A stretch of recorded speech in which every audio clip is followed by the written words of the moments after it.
How do I remove the premium services bundle in TurboTax? Hi guys, welcome to our channel. Let's begin.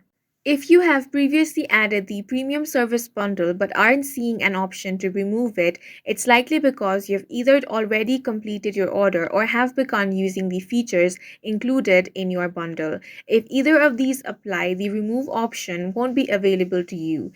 If neither of these apply, you first of all want to open or continue your return in order to remove it. Now select File to view the final steps before filing. Now select Revisit next to Step 1. Then go to Premium Services Benefits section and select Remove. Select Remove and Pay with Card. Now select View Payment Orders.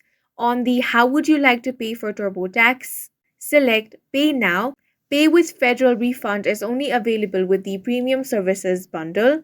And in this way, you can remove the premium services bundle in TurboTax. And that's it for this video. If you found it helpful, please make sure to hit the like button and subscribe for more videos like this.